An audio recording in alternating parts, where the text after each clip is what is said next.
À présent pour une habitante de Truchtersheim, à 77 ans, Aline Riffel est considérée comme morte par l'administration alors qu'elle est bien vivante. Une situation ubuesque qui a de nombreuses conséquences sur la vie quotidienne. Catherine Munch et Cathy Hubert l'ont rencontrée en chair et en os.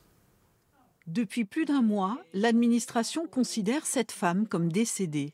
Aline Riffel a donc dû faire établir un document plutôt rare. C'est un certificat de vie qui spécifie bien que je suis vivante, qu'il fallait qu'il soit signé par monsieur le maire et par moi. Incroyable mésaventure pour cette femme de 77 ans. En juillet, elle déclare à l'administration le décès de son oncle dont elle était tutrice.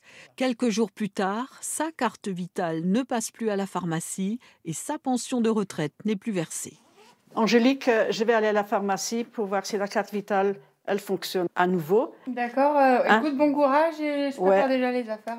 Ses proches, comme sa petite fille, la soutiennent et l'aident, mais ce marathon qui dure la stresse. C'est une très grande angoisse. Je me fais une foulure, je me coupe, je dois avoir des points de suture. Il ne faut pas qu'il m'arrive quelque chose. Ça vous obsède. Voilà. C'est pas vivable.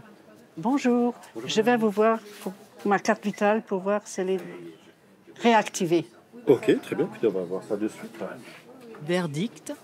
Pour l'instant, l'information que je vois, c'est qu'il y a encore marqué individu décédé sur le retour que nous avons informatique. Pour ma part, c'est la première fois en environ 20 ans de carrière. Alors en attendant, la pharmacie lui avance les médicaments. Dans le cas de madame, c'est un coût de plusieurs centaines d'euros, mais nécessaire par rapport à son état de santé. Et là, c'est très important qu'elle soit venue nous voir pour la continuité de son traitement. Être déclarée morte est une difficile épreuve pour Aline et ses proches. Il lui faut maintenant faire une demande de nouvelle carte vitale, délai annoncé 1 mois. Quant à sa pension de retraite, elle n'a pas eu de versement depuis juillet. Mais elle l'assure, elle se battra jusqu'à ce qu'elle ait retrouvé tous ses droits de femme bien vivante.